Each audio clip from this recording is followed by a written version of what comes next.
더불어민주당 이재명 후보와 국민의힘 윤석열 후보가 나란히 가상자산 공약을 내놨습니다. 하지만 여전히 가상자산 가격은 반등의 기미를 찾기 어려운 상태입니다. 반면 상장을 준비하는 LG에너지솔루션에는 역대 최대 규모의 뭉칫돈이 몰렸는데요. 자산 시장과 관련한 자세한 내용 경제부 조태현 기자와 이야기 나눠보겠습니다. 어서 오십시오. 네, 안녕하세요. 먼저 양강 대선 후보 가상자산 예. 관련한 공약을 내놨는데 그 부분부터 짚어보죠. 네, 관련 내용해 가지고 제가 그래프를 좀 만들어서 가지고 왔는데요. 예. 일단 보시면은 핵심적인 내용은 두 후보 모두 이 가상자산을 제도권에 확실하게 좀 포함하겠다 이런 측면으로 볼 수 있겠습니다. 예. 지금까지는 이 가상자산이 제도권과 비제도권에 애매하게 걸쳐 있는 부분들이 있어가지고요. 예. 이런 것들이 이제 소위 말하는 잡코인 같은 것들이 난립하는 그런 이유가 되기도 했는데요. 이런 것들 예. 개선하겠다는 거고요. 이 내용에 보면은 가상화폐 공개를 허용하는 걸 두 후보가 다 이야기를 하고 있는데 이거는 그러니까 그 상장 전에 정보를 공개해서 투자자를 모집하는 겁니다. 그러니까 좀 이따 말씀드릴 LG에너지솔루션처럼 기업 공개의 코인 버전이라고 보시면 돼요. 예. 이렇게 해서 투자자 보호도 하고 시장도 좀 활성화를 시키겠다는 게 두 후보의 좀 공통된 공약이라고 볼 수 있겠습니다.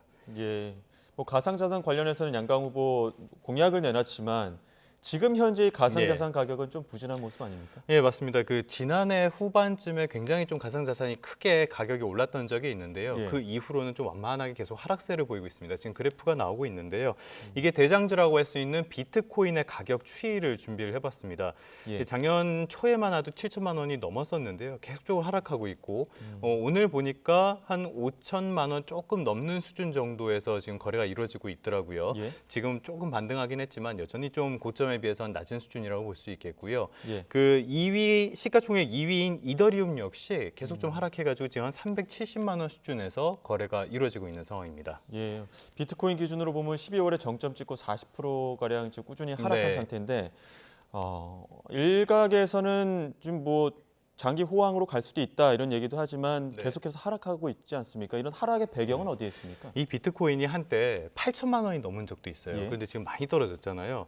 사실 이 가상자산이 오르는 것 그리고 내리는 것 모두 명확한 배경을 설명하기가 굉장히 어렵습니다. 예. 여러 번 말씀드렸지만 주가라는 거는 미래 모든 배당 가치의 현재 가격을 말한단 말이에요. 예. 그러니까 명확하게 판단할 수 있는 회사라는 가치가 있는데 예. 가상자산은 이게 없기 때문에 판단하기가 어렵습니다. 그런데 어찌됐건 여러 가지 측면에서 지금 분석이 나온 걸 보면은 일단 미국이 돈줄 조이기를 좀 조기에 하겠다 예. 이런 측면이 시장에 영향을 미친다는 게 한 가지가 있고요. 지금까지는 가상자산이 다른 자산의 대체 용도로 많이 쓰이는 모습을 보였는데 이게 아무래도 비트코인 같은 경우에는 주류의 편입이 사실상 되다 보니까 증시랑 같이 움직이는 것이 아니냐 이런 분석도 나오고 있습니다. 반대로 가상자산 특히 비트코인은 발행량 자체가 정해져 있어요. 한정돼 있습니다. 예. 거기에다가 태생적인 한계가 있고 각국에서 또 규제도 강화하는 측면이 있어요. 에너지가 많이 들기 때문에. 네. 이런 측면들이 겹쳐서 가상자산 자체가 더 떨어지고 당분간 회복하기 어렵다는 전망도 지금 나오고 있습니다. 그래서 두 가지 전망이 지금 엇갈리고 있어서 아직까지는 어떤 전망을 하기가 쉽지는 않은 상황입니다. 예, 뭐 미국의 돈줄 조이기나 각국에서 나오고 있는 가상 네. 자산에 대한 규제 때문에 하락세가 이어지고 있다는 아무래도 지금 직접적인 원인은 증시도 그렇지만 미국을 포함해서 전 세계가 긴축 정책에 조금씩 들어가는 기미가 있거든요. 이런 것들이 영향을 미쳤을 걸로 보이긴 합니다. 예, 이번에는 국내 증시 이야기 해보겠습니다. 네. 아마 시청자 여러분들도 많이 관심을 가질 것 같은데 LG에너지솔루션 예. 큰 돈이 몰렸다고 하더라고요. 예, 맞습니다. 혹시 하셨나요? 저는 했습니다. 아, 그래요? 예. 부럽네요. 전 못했습니다. 어제 그제 해서 일반 투자자 대상으로 이 청약이 진행이 됐는데요. 증권사 7곳을 통해서 청약이 진행됐습니다. 지금 나오고 있는데 증거금이 114조 원이 몰렸어요. 예. 청약 건수가 442만 건이었는데 두 개 다 역대 최대였습니다. 원래 예상했던 청약 증거금이 한 100조 원 정도였는데 이거보다 더 많은 돈이 몰렸거든요. 따라서 균등 방식으로 배정을 받았을 때 이게 조금 물량이 줄어들게 됐어요. 네. 원래는 한 2주 정도 얘기가 나왔었는데 지금은 한 주 플러스 알파 정도? 그리고 특히 미래에셋증권은 배정 물량이 제일 적었기 때문에 예. 이쪽으로 청약하신 분들은 10명 가운데 7명은 그냥 영주가 되는 걸로 지금 집계가 되고 있더라고요. 예. 그래서 이렇게 상당히 좀 인기를 많이 끌었는데 그러다 보니까 소위 말하는 따상에 갈 수 있을 것인가 이것도 지금 관심을 끌고 있죠. 예. 따상이라는 게 처음에 시초가가 공모가의 2배로 갔다가 첫날 거래에서 상한가를 가는 걸 이야기를 한단 예. 말이에요. 그러면은 요게 78만 원이 계산이 됩니다. 그러면은 한 주만으로 48만 원 이익을 얻는다는 거잖아요. 그래서 상당히 좀 관심을 모으고 있는데 지금 이것도 전망이 조금 엇갈립니다. 예. 첫 번째로는 LG 에너지 솔루션의 적정 시가총액이 얼마냐. 지금 했을 때는 한 70조 원 정도가 나오는데 예. 실제로 적정 시가총액은 한 100조 원 이상이다. 이렇게 보는 시선들이 있어요. 예. 그래서 기대감이 많기 때문에 따상까지 갈 것이다. 이런 전망이 하나 있고요. 반면에 모기업인 LG화학의 지금 시가총액이 한 46조 원 정도 수준입니다. 그렇게 큰 편은 아니에요. 그리고 최근에 긴축에 대한 우려로 증시 전반 자체가 조금 침체되어 있는 모습을 보이면서 따상까지 가기엔 좀 어려운 것이 아니냐 이런 전망 두 가지가 좀 혼재되어 있는 상태입니다. 예, 워낙 많은 사람들의 관심을 갖기 때문에 저처럼 뭐 호기심에 한번 해본 네. 사람들도 있을 거고요.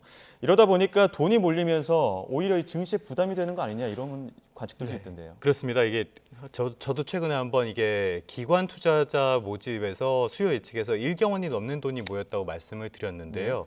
한 곳에서 돈이 한 곳으로 많이 모인다. 이 얘기는 시장에 있는 돈이 갑자기 확 늘어나지 않는 이상은 어딘가 다른 곳에 있는 돈이 왔을 거 아닙니까? 빠졌다는 얘기겠죠. 그렇죠. 예. 그래서 일반적으로는 대형주가 상장을 할 때는 다른 주식을 팔아서 그 돈을 조달하는 사람들이 있기 때문에 예. 전반적인 시장은 조금 압력을 받는 상태라고 볼 수 있습니다. 실제로 지난 2010년에 삼성생명이 상장을 했을 때는 그달에 코스피가 한 5.8% 빠지기도 했는데요. 지금 그래프를 보시면은 그 지금까지 보시면 알겠지만 5거래일 연속적으로 코스피가 하락하는 모습을 보였습니다. 2840선까지 빠졌다가 오늘은 약간 회복하는 모습을 보이고 있는데요. 앞서도 말씀드렸던 미국의 긴축 그리고 국채금리 상승 같은 다른 악재까지 있다 보니까 지금 우리 증시가 조금 어려운 상태고요. 다만 이거는 단기적인 문제고 또 이제 조만간 이 증거금으로 에너지 솔루션에 들어갔던 증거금이 반환이 됩니다. 그럼 그 자금이 또 어디로 가게 될지 이런 것들은 좀 촉각을 곤두세우고 보셔야 될 것 같습니다. 예. 마지막으로 하나 더 짚어보겠습니다. 바이오 열풍을 부른 회사죠. 신라젠 지금 예. 상장 폐지 결정이 나왔다고 하던데요. 예, 좀 안타까운 일입니다. 그제 그 한국거래소가 기업심사위원회를 열어서 심사를 해서 결국 예. 상장 폐지를 결정을 했습니다. 예. 이 신라젠이라는 회사는 그 2020년 5월부터 거래가 정지됐어요. 사실 그 전에 코스닥 상장하고 나서 시가총액 2위까지 오르면서 우리나라의 바이오 열풍을 좀 이끌었던 회사인데 좀 안타까운 측면이 있고요. 다만 아직까지는 확정된 사안은 아니고요.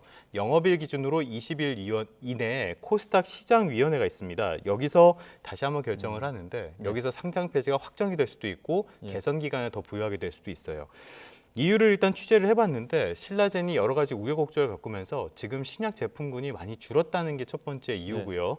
지금 그리고 최대 주주가 바뀐 뒤로는 1,000억 원을 확충한 것밖에 뭐 다른 게 없었다. 예. 그다음에 최대 주주로 바뀐 회사가 M2N이라는 회사인데 스틸 드럼 같은 철강 제품을 만드는 회사입니다. 그래서 바이오 산업에 그 경험이 없다. 그래서 이 기업이 과연 지속성이 있는 기업이냐라는 이 측면에서 좀 의문이 있었다고 하고요. 문제는 이제 신라젠의 소액 주주가 17만 명이 넘는다는 점입니다. 예. 전체 주식의 지분율이 90%가 넘는데요. 상장이 폐지되면은 정리 매매가 시작되는데 이 과정에서 일반적으로는 주가가 폭락을 하게 됩니다. 예. 그래서 이 소액 주주들이 상당히 피해를 볼 것 같은데 이런 부분이 좀 우려되는 상황이라고 할 수 있겠습니다. 예, 뭐 최종 결정 여부는 남아있지만 모쪼록 소액 주주에 대해서는 피해가 최소화되기를 그런 결정이 나기를 또 기대해 보겠습니다. 지금까지 경제부 조태현 기자와 함께 이야기 나눴습니다. 고맙습니다. 네, 감사합니다.